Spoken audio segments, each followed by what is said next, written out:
Hello everyone, Hitesh here. Today we're gonna talk about the movie Underworld blood war. ये इस series की पांचवी और आखिरी कहानी है। इसके पहले मैंने इसके 4 पार्ट्स ऑलरेडी अपने चैनल पर अपलोड किए हुए हैं। अगर आप उन्हें देखना चाहें तो मेरे चैनल की प्लेलिस्ट में जाकर उन्हें देख सकते हैं, क्योंकि ये पार्ट काफी ज्यादा कॉम्प्लिकेटेड है। इस पार्ट को समझने के लिए मैं चाहता हूँ कि एक बार आप उन 4 पार्ट्स को जरूर देखें, ताकि आप इस 5वें पार्ट यानी कि इस 5वीं कहानी से काफी ज्यादा अपने आप को रिलेट कर पाए। So, without wasting time, let's start the movie.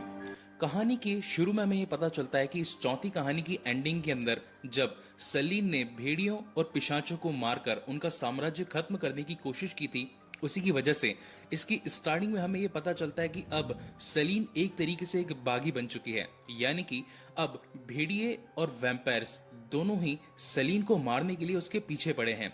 और कहानी की शुरुआत में हम देखते हैं कि सलीन एक बाइक के ऊपर भाग रही होती है कुछ भेड़ियों से अपनी जान को बचाकर। और तभी हम देखते हैं कि कुछ इंसानी रूप में भेड़िए यानी कि जिन्हें लाइकन कहा जाता है, वो सलीन को पकड़ लेते हैं और उसे पकड़कर मारने लगते हैं और पूछते हैं कि आखिर तुम्हारी बेटी कहाँ है। सलीन की बेटी, जिसका नाम है ईव, वो एक आधी वैम्पायर और एक आधी लाइकन है, जिसके खून को पाकर वो भेड़िए काफी ज्यादा शक्तिशाली बन सकते थे। तो सभी लाइकन्स सलीन को पूछते हैं कि हमें तुम्हारी बेटी की तलाश है, तुम्हारी बेटी कहां पर है, हमें बता दो, नहीं तो हम तुम्हें जान से मार देंगे। तब वहां पर सलीन कहती है कि मुझे खुद नहीं पता कि मेरी बेटी कहां पर है। और तब सलीन उन सभी लाइकन से लड़ने लगती है, क्योंकि वो काफी ज्यादा शक्तिशाली होती है, क्योंकि उसके अंदर अलेक्जेंडर कॉर्विनस का कॉर्विनस स्ट्रेन होता है। इसकी मदद से वो सभी लाइकन्स को वहां पर मार पाती है। लेकिन तभी वहां पर डेविड सलीन की हेल्प करने के लिए आ जाता है और डेविड सलीन को बताता है कि इस बार माजरा कुछ और है। इस बार भेड़िए काफी शक्तिशाली हैं और वो तुम्हें मारने के लिए तुम्हारे पीछे आने वाले हैं, और मैं चाहता हूं कि तुम हमारी मदद करो और इन सभी भेड़ियों का नाश करने के लिए मेरे साथ में मिल जाओ। तभी हम देखते हैं कि उनमें से एक लाइकन डेविड को एक गोली मार देता है और डेविड वहां पर गिर जाता है। तब वहां पर सलीन उस गोली मारने वाले लाइकन को कहती है कि मैं चाहूं तो तुम्हें जान से यहीं पर मार सकती हूं, मगर मैं ऐसा नहीं करूंगी। अब जाओ और अपने सरदार से कहो कि सलीन तुम्हें मारने के लिए तुम्हारे पीछे आ रही है। और उसी वक्त सलीन वहां से डेविड को उठाकर एक खुफिया अड्डे पर पहुंचती है और हम देखते हैं कि डेविड की बॉडी के अंदर एक गोली नहीं बल्कि एक ट्रांसमीटर फिट कर दिया था उन लाइकन्स ने, ताकि वो जहां पर भी जाएं भेड़ियों को उनकी लोकेशन का पता चलता रहे। वही दूसरी तरफ हम देखते हैं एक पूर्वी कबीला होता है, जिसके हेड कुछ काउंसिल्स होते हैं उन वैम्पायर्स के। तभी वहां पर थॉमस यानी कि डेविड के पिता आते हैं और सभी काउंसिल मेंबर डेविड के पिता यानी कि थॉमस का काफी अच्छा स्वागत करते हैं और उन्हें कहते हैं कि इस पूर्वी कबीले को आपकी जरूरत थी। तब वहां पर थॉमस उन सभी बाकी काउंसिल से पूछता है कि आखिर मुझे यहाँ पर क्यों बुलाया गया है। तब काउंसिल्स में से एक काउंसिल, जिसका नाम है समीरा, वहां पर आती है और थॉमस से कहती है कि अब ये पूर्वी कबीला सुरक्षित नहीं है, यहाँ पर भेड़िए मंडरा रहे हैं और किसी भी वक्त वो हम पर हमला कर सकते हैं। हमें आपकी जरूरत है। हम चाहते हैं कि आप सलीन को यहाँ पर बुलाएं। सलीन एक काफी ट्रेंड और बहुत ही अच्छी मौत की सौदागर है। वो हम वैम्पायर्स की लड़ने वाली फौजी है और उसने अपनी सदियों में अपने जीवन में काफी सारे भेड़ियों का विनाश किया है। उसे उनसे लड़ने की काफी अच्छी कला आती है और हम चाहते हैं कि सलीन हमारी सेना में शामिल हो जाए, ताकि हमारी शक्तियां बढ़ जाए और हमारे जो नए सैनिक हैं उन्हें लड़ने की एक नई कला की जानकारी भी मिल पाए। तब वहां पर थॉमस कहते हैं कि मुझे नहीं लगता कि सलीन इस प्रस्ताव से खुश होकर हमारी टीम के अंदर हमारे सैनिकों को संरक्षण यानी कि उन्हें लड़ना सिखाएगी। मुझे नहीं लगता कि वो यहाँ पर आएगी भी। तब सभी काउंसिल उन्हें कहते हैं कि थॉमस, आप ही हमारी आखिरी उम्मीद हैं और हमें उन भेड़ियों से लड़ना सीखना ही पड़ेगा। आप चाहें तो सब कुछ कर सकते हैं। प्लीज सलीन को एक प्रस्ताव भिजवाइए, ताकि सलीन यहाँ पर आ जाए और हमारे सभी सैनिकों को लड़ने की एक निपुण कला सिखाए। वहीं दूसरी तरफ हम देखते हैं कि वो जो ट्रांसमीटर डेविड की बॉडी में फिट था, अब वहां पर भेड़िए आ जाते हैं उन्हें लोकेट करते हुए और वो उन पर काफी गोलियां भी चलाते हैं।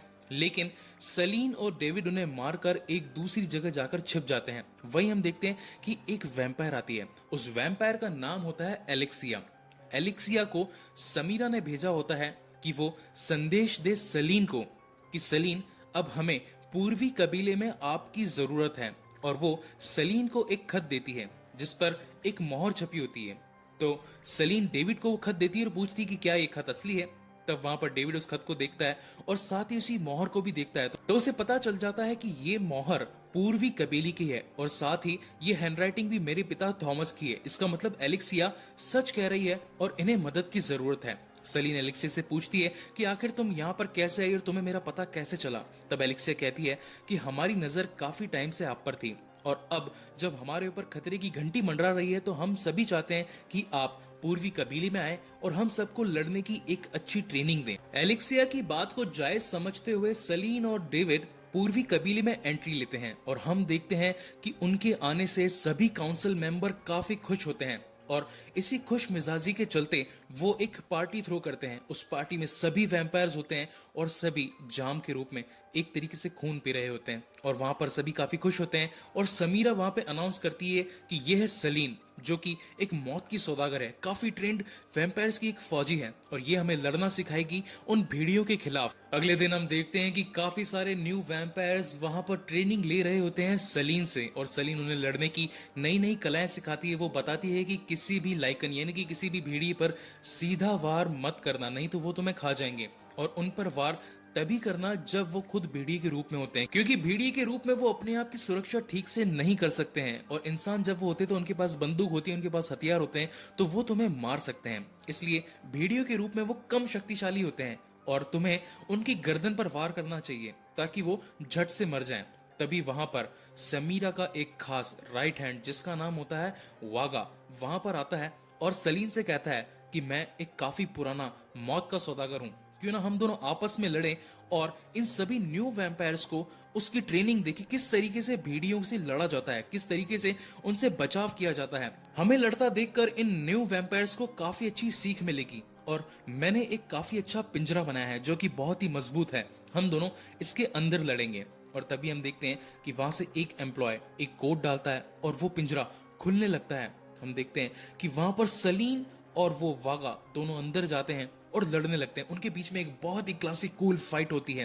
दोनों आपस में एक दूसरे के साथ बहुत ही अच्छी तरीके से लड़ते हैं। वो दोनों काफी फास्ट भी होते हैं, लेकिन तभी हम देखते हैं कि वागा वहां पर धोखा दे देता है सलीन को। वो अपनी जेब से एक चाकू निकालता है और सलीन का हाथ काट देता है और उस चाकू पर होता है एक जहर, जिसकी वजह से सलीन वहां पर गिर जाती है और बेहोश हो जाती है। तभी वहां पर समीरा आती है और वागा से कहती है कि वागा अपना काम करो और तब वागा सलीन की बंदूक उठाता है जिसके अंदर अल्ट्रा वायलेट गोलियां होती है और वो सभी न्यू वैम्पायर्स को गोलियों से मार देता है। अब यहाँ पर इस कहानी का प्लॉट आता है। हमें ये पता चलता है कि समीरा ने सलीन को इस पूर्वी कबीले में इसलिए बुलाया था कि वो इन सभी न्यू वैम्पायर्स को जान से मार दे और पूरी काउंसिल समीरा के हाथ में आ जाए। अब क्योंकि सलीन ही एक ऐसी वैम्पायर थी जिसके अंदर अलेक्जेंडर कॉर्विनस का खून था, वो ही एक लास्ट वंशज थी जो कि एक खून यानी कि एक खास वायरस की मदद से धूप में चल सकती थी और समीरा चाहती थी कि उसका खून मुझे मिल जाए और साथ ही सत्ता भी मेरे हाथ में आ जाए, ताकि अब वैम्पायर्स की नई राजा यानी कि नई रानी मैं कहलाऊं और पूरी सत्ता को अपने हाथ में ले लूं। और हम देखते हैं कि वो सलीन को एक कमरे में कैद कर देती है एक मशीन से जोड़कर। वो एक ऐसी मशीन होती है जो धीरे धीरे सलीन का सारा खून अपने अंदर निचोड़ने लगती है और तभी हम देखते हैं कि सभी न्यू वैम्पायर्स के मर जाने पर वहां का अलार्म सिस्टम एक्टिवेट हो जाता है और वो उस कबीले के अंदर टों टों टों टों बजने लगता है। तभी वहां पर डेविड और थॉमस उस सलीम को बचाने के लिए पहुंचते हैं, लेकिन कुछ लोग जो कि समीरा के अंडर होते हैं वो उन्हें मना कर देते हैं कि आप सलीम से नहीं मिल सकते, सलीम अभी बिजी है।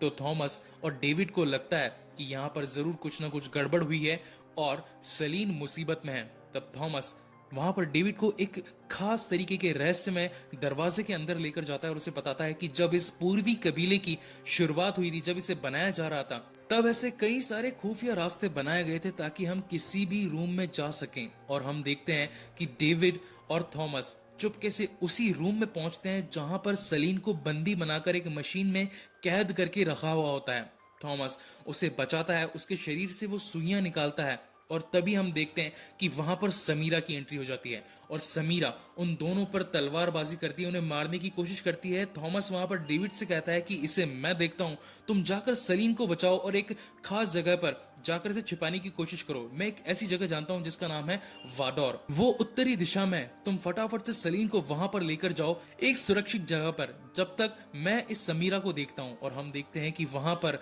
थॉमस और समीरा के बीच में एक बहुत ही अच्छी तलवारबाजी की फाइट होती है, लेकिन उस फाइट के अंदर समीरा थॉमस को जान से मार देती है और अपनी आंखों के सामने डेविड अपने पिता को मरता हुआ देखता है और वो वहां से भाग जाता है।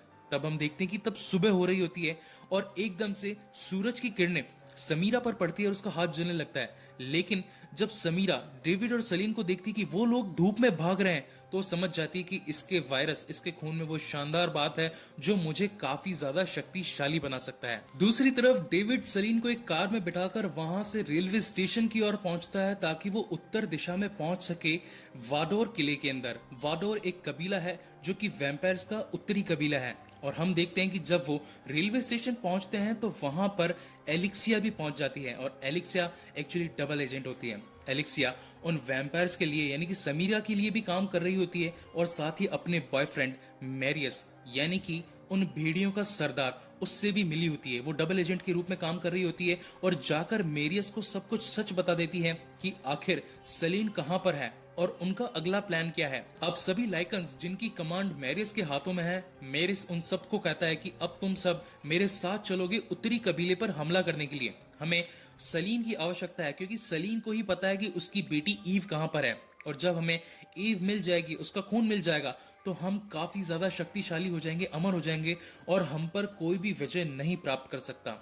और दूसरी तरफ हम देखते हैं कि एलिक्सिया जाकर ये बात समीरा को भी बताती है कि हमने ये चीज नोटिस करी है कि डेविड और सलीन दोनों मिलकर उत्तरी कबीले की ओर जा रहे हैं। तब समीरा वहां पर कहती है कि बेटा मुझे ये बात ऑलरेडी पता थी और मुझे ये भी पता था कि तुम लाइकन के सरदार यानी कि मैरियस से मिली हुई हो। और वहां पर समीरा एलिक्सिया का गला काट देती है और उसे वहीं जान से मार देती है। वहीं दूसरी तरफ डेविड सलीन को ट्रेन की मदद से उस उत्तरी कबीले की ओर लेकर पहुंचता है और हम देखते हैं कि उत्तरी कबीला एक काफी दूर दराज यानी कि स्कैंडिनेविया के अंदर होता है। वहां पर काफी ज्यादा ठंड होती है, काफी ज्यादा बर्फ होती है और वो पहुंचते हैं सीधा उत्तरी कबीले में। हम देखते हैं कि वहां के राजा जिसका नाम है कैसियस, वो उन दोनों को पनाह देता है और हम देखते हैं कि उत्तरी कबीले के अंदर जितने भी वैम्पायर्स हैं वो बाकी सभी वैम्पायर से काफी अलग हैं। उनका रहन सहन, उनका खान पीन, उनका उठना बैठना बाकी सभी वैम्पायर से बिल्कुल भी मिलता जुलता नहीं है। उस कबीले में सलीन को एक जादूगरनी दिखाई पड़ती है और वो जादूगरनी कुछ लाशों पर एक पट्टी बांध रही होती है। तब सलीन उस जादूगरनी से जाकर पूछती है कि आखिर तुम ये क्या कर रही हो, मुझे भी बताओ, मुझे ये कला सिखाओ। तब वहां पर वो जादूगरनी कहती है कि मैं मौत की दुनिया से कई बार जाकर वापस आ चुकी हूँ और ये तीनों भी अब वही कर रही हैं। मौत की दुनिया में जाने का एक ही रास्ता है और वो है पानी। और मौत की दुनिया से आए गए लोगों के पास में ये शक्ति होती है कि उनकी ताकत काफी ज्यादा बढ़ जाती है, उनकी स्ट्रेंथ, उनकी फास्टनेस, सब कुछ में इस तरीके से इजाफा हो जाता है कि वो एक तरीके से अमर हो जाते हैं। उन्हें मारना बिल्कुल नामुमकिन होता है। तब वहां पर सलीन उस जादूगरनी से पूछती है कि क्या तुम मुझे भी ये कला सिखा सकती हो। और वहीं दूसरी तरफ हम देखते हैं कि उस कबीले का सरदार यानी कि कैसियस आकर डेविड को एक अंगूठी और एक तलवार देता है और वो बताता है कि तुम एक बहुत ही महान एक पूर्वज यानी कि एमिलिया के बेटे हो और आखिरी वारिस हो पूर्वी कबीले के। अब यहाँ पर डेविड कहता है कि जब मेरी माँ एक पुरानी पूर्वज थी तो मुझसे ये बात क्यों छिपाई गई इतने सालों तक। तब वहां पर उत्तरी कबीले का मालिक यानी कि कैसियस डेविड को बताता है कि जब यहाँ पर लड़ाई चल रही थी तब तुम्हारी माँ के ऊपर काफी ज्यादा खतरा मंडरा रहा था और वो नहीं चाहती थी कि पूर्वी कबीले के लोगों को ये पता चले कि तुम उसके बेटे हो, और वो तुम्हें सेव करने के लिए, तुम्हें बचाने के लिए हमारे पास छोड़ गई थी। और अब वो सही वक्त आ गया है जब तुम्हें मैं उनकी जायदाद यानी कि उनकी विरासत वाली चीजें तुम्हें दे दूं। तभी वहां पर कैसियस डेविड को उसके पिता के हाथों द्वारा बनाई गई तलवार और उसकी माँ की एक अंगूठी देता है, लेकिन डेविड उन्हें लेने से मना कर देता है और वो वहां से चला जाता है। तभी वहां पर सलीन आती है और कैसियस से बात करती है। तब कैसियस बताता है कि इन दोनों चीजों की जरूरत डेविड को आने वाले टाइम में जरूर पड़ेगी और मैं चाहता हूँ कि तुम इस काम में मेरी मदद करो। जाकर डेविड को समझाओ कि वो आने वाला उत्तराधिकारी है पूर्वी कबीले का और उसको ये सब कुछ जानकारी दो। उसे बताओ, ये अंगूठी दो, इस अंगूठी में उसकी माँ एमिलिया की एक खून की बूंद है जिसे चखकर डेविड को सब कुछ पता चल जाएगा कि आखिर सच्चाई क्या थी। तब सलीन वो अंगूठी लेकर जाकर देती है सीधा डेविड को और उसे बताती है कि इसके अंदर तुम्हारे माँ की खून की आखिरी बूंद है, तुम इसे पियो और तुम्हें सारी सच्चाई पता चल जाएगी। तब जैसे ही डेविड उस खून की बूंद को अपने मुंह से लगाता है उसे सारी सच्चाई पता चल जाती है कि आज से कई साल पहले जब उत्तरी और पूर्वी कबीलों के बीच में भेड़ियों का हमला हुआ था तब एमिलिया की जान पर काफी खतरा मंडरा रहा था और इसी की वजह से उन्होंने मुझे बाकी सभी लोगों से छिपाया ताकि मुझ पर कोई भी आंच ना आए। और अब जब डेविड को सब कुछ पता चल जाता है कि वो ही पूर्वी कबीले का असली उत्तराधिकारी है, तभी वहां पर उस मैरियस की फौज यानी कि लाइकन्स आकर हमला कर देते हैं और वो पूरे कबीले के चारों तरफ घूम जाते हैं, उससे घेराबंदी कर लेते हैं। तब डेविड अंदर जाता है और उसके पिता के द्वारा बनाई गई उस चांदी की तलवार को उठा लेता है और हम देखते हैं कि उस उत्तरी कबीले के सभी वैम्पायर्स अपने असली रूप में आते हैं और उन भेड़ियों यानी कि लाइकन से लड़ाई करना शुरू कर देते हैं। और वहां पर मैं समझता हूं कि इस मूवी का सबसे शानदार सीन था। इन पूरी 5 पार्ट्स के अंदर मैं समझता हूं कि सबसे जो क्लासिक वीएफएक्स, सबसे अच्छा जो पिक्चराइजेशन था और जो डायरेक्शन थी इस 5वें पार्ट यानी कि इस 5th स्टोरी के अंदर दिखाई गई है।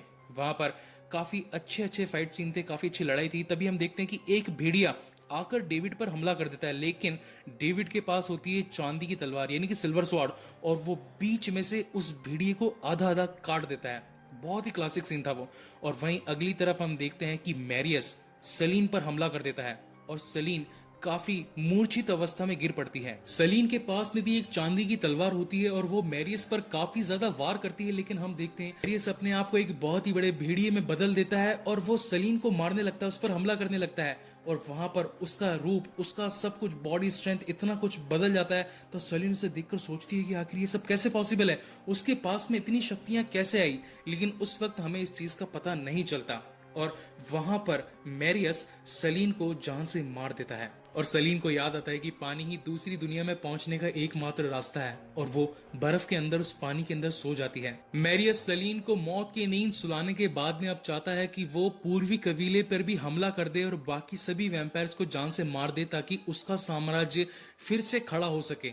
और तभी हम देखते हैं कि डेविड को सलीन की लाश दिखती है। वहां पर डेविड भाग कर जाता है और सलीन को उस कबीले के अंदर लेकर आता है और उस जादूगरनी से ये प्रार्थना करता है कि आप इसे मौत की दुनिया से वापस लेकर आइए और फिर से हमारी इस दुनिया में लेकर आइए ताकि ये हमारी रक्षा कर सके, क्योंकि अब सभी भेड़िए मैरियस जिनका नेतृत्व कर रहा है वो सभी अब पूर्वी कबीले पर हमला करने के लिए जा रहे हैं और मुझे उसको रोकना बहुत ही जरूरी है। जादूगरनी उस सलीन के ऊपर अपना काम चालू कर देती है, उसे जादू से मौत की दुनिया से वापस लाने की कोशिश करती है। और वहीं डेविड पहुंचता है पूर्वी कबीले में और उन्हें जाकर बताता है कि अब मैरियस अपनी पूरी टीम के साथ में यहाँ पर आने वाला है आप सभी लोगों पर हमला करने के लिए। तो मैं चाहता हूं कि आप सभी मेरा साथ दें और उस भेड़िए से लड़ने के लिए तैयार हो जाएं। तब वहां पर समीरा आकर डेविड से कहती है कि हम आखिर तुम्हारी बात क्यों माने, तुम कोई खास आदमी भी नहीं हो और ना ही यहाँ का नेतृत्व करते हो, तो हम तुम्हारी बात क्यों माने। तब वहां पर डेविड कहता है कि इस बात का सबूत देने के लिए मैं अपने पास एक अंगूठी लेकर आया हूं और इसमें मेरी माँ का खून है जो कि एमिलिया थी। एमिलिया 3 पूर्वजों के अंदर एक थी और वो इस पूर्वी कबीले की सबसे बड़ी नेता थी और इस बात का सबूत आप इसे चख कर सकते हो। तब वहां पर सभी काउंसिल मेंबर उस अंगूठी के खून को चखते हैं और उन्हें पता चल जाता है कि इस कबीले का आखिरी वारिस डेविड ही है। और जहां पर सभी सैनिक डेविड को पकड़ने वाले थे, अब क्योंकि डेविड वहां का उत्तराधिकारी होता है तो वो समीरा को पकड़वाने का आदेश दे देता है और सभी सैनिक समीरा को बंदी बना लेते हैं और उसे एक कैद खाने में कैद कर लेते हैं। वहीं दूसरी तरफ सुबह का वक्त हो चला था और सभी भेड़िए अब उनके पूर्वी कबीले के अंदर एंटर हो चुके थे और सभी अपनी बंदूकों को तैयार कर रहे थे ताकि वो उन वैम्पायर से लड़ सके। और वहीं दूसरी तरफ हम देखते हैं कि वैम्पायर्स भी अपनी बंदूकों को तैयार कर रहे थे, उनमें गोलियां भर रहे थे ताकि वो उन भेड़ियों से लड़ सके। अब सीधा डेविड पहुंचता है समीरा के पास में और उसे जवाब मांगता है कि आखिर तुमने सेलीन के साथ ऐसा क्यों किया, सेलीन को तुमने उस मशीन में क्यों कैद किया और उसका पूरा खून क्यों चूसने लगी। तब वहां पर समीरा कहती है कि मुझे लालच थी इस काउंसिल की, मुझे लालच थी इस पूरी सत्ता की। और उन दोनों के बीच में वहां पर एक फाइट होना शुरू हो जाती है। लेकिन तभी हम देखते हैं कि सूरज की किरणें उस पूरे कबीले की खिड़की में से समीरा पर गिरती है, क्योंकि अब समीरा ने सेलीन का खून पिया हुआ होता है, तो इस वजह से वो उस धूप में नहीं जलती और वो कहती है कि इस खून से मेरा काम बन गया। लेकिन तभी वहां पर डेविड आ जाता है और तलवार से समीरा को मार देता है। अब वहां पर हम देखते हैं कि नीचे भेड़ियों और वैम्पायर्स की बहुत ही खतरनाक जंग चल रही होती है। सभी भेड़िए वैम्पायर्स पे काफी ज्यादा हावी हो चुके होते हैं, उनका पलड़ा भारी हो रहा होता है। लेकिन तभी वहां पर एंट्री होती है सेलीन की और वो एक झटके में कम से कम 15 भेड़ियों को वहां पर मार गिराती है।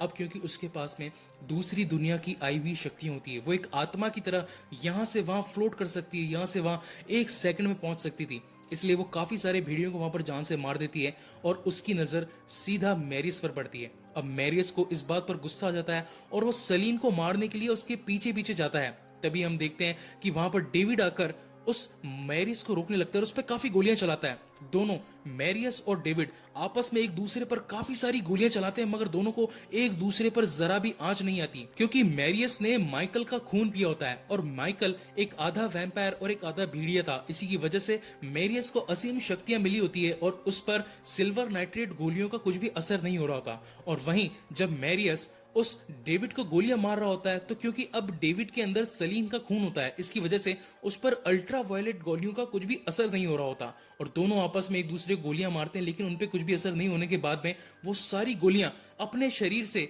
वहीं पर निकाल देते हैं। और तब वहां पर सलीन आती है और फिर से उस मैरियस को भड़काती है।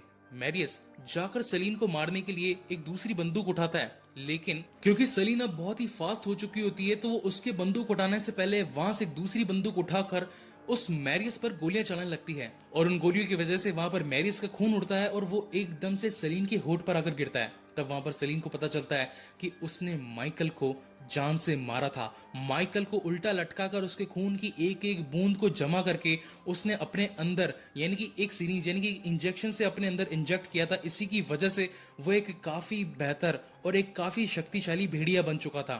लेकिन अब क्योंकि सलीन में इतना दम नहीं होता कि वो उस नई ब्रीड से लड़ पाए, तो वो वाघा के बनाए गए उस जेल के अंदर पहुंच जाती है। तब वहां पर मैरियस आता है और उसे बताता है कि ये मेरे पास एक लास्ट खून की बोतल है जो कि मैंने माइकल के शरीर से निकाली थी और अब मैं इसे भी पीने वाला हूँ। इसे पीकर मैं और भी ज्यादा शक्तिशाली बन जाऊंगा। और वो सलीन की आंखों के सामने उस खून की छोटी सी बोतल को पी जाता है और काफी बड़ा भेड़िया बन जाता है और जो वाघा ने जेल बनाया होता है उसकी सलाखों को तोड़कर अंदर पहुंच जाता है और सलीन को मारने लगता है। लेकिन क्योंकि अब सलीन को अपनी पुरानी यादें आती हैं, उसे ये पता चलता है कि मेरी बेटी मुझसे जुदा हो गई, माइकल जिसे अब मैरियस ने मार दिया और पूरा साम्राज्य वैम्पायर का जिन पर भेड़ियों ने हमला किया है, तो इसकी वजह से सलीन को काफी ज्यादा गुस्सा आ जाता है और वो पल भर में उस मैरियस के आगे से उसके पीछे पहुंच जाती है और उसकी कमर में हाथ डालकर उसकी रीढ़ की हड्डी वहां से तोड़कर निकाल लेती है, जिसकी वजह से मैरियस ऑन द स्पॉट मर जाता है। तभी वहां पर डेविड आता है और वो मैरियस का गला काट देता है और सलीन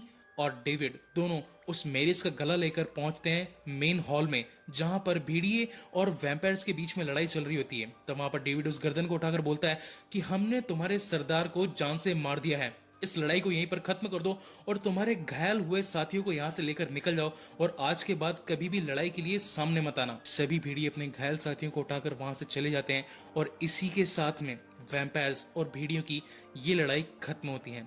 और हम देखते हैं कि जहां पर पहले उस सलीन को भेड़िए और वैम्पायर्स दोनों मारने के लिए ढूंढ रहे थे, अब वो उन्हें पूजने लगते हैं। यानी कि अब सलीन एक तरीके से बिल्कुल नई सौदागर, एक तरीके से बिल्कुल उनकी नई राजा होती है, जो कि सपोर्ट करने के लिए हर बार उस सेना को तैयार होती है। अब सलीन उन 3 पूर्वजों में से एक बन जाती है जो कि पहले कभी पूर्वज हुआ करते थे उन वैम्पायर्स के। सलीन को काफी इज्जत मिलती है, सलीन को एक नया साम्राज्य भी मिलता है और इसी के साथ ये कहानी यहीं पर खत्म होती है। गाइज, आपको ये कहानी कैसी लगी प्लीज मुझे लाइक और कमेंट करके जरूर बताएं और अगर आपको मेरे वीडियोस अच्छे लगते हो तो प्लीज इसे सब्सक्राइब भी करें और अपने फ्रेंड्स के साथ में शेयर भी करें। मैं इसके बाद में एक नई कहानी, एक नई सीरीज के साथ में लौटूंगा जिसका नाम है रेसिडेंट ईवल, ये बहुत ही अच्छी सीरीज़ है और जिस तरीके से आपने अपना लव, अपना सपोर्ट मुझे अंडरवर्ल्ड की पूरी सीरीज़ पर दिया है, मैं चाहता हूँ कि आप अपना वो लव और सपोर्ट पूरी तरीके से मुझे रेसिडेंट इविल पर भी दें। So thank you so much guys for watching this video. मिलते हैं अगले वीडियो में।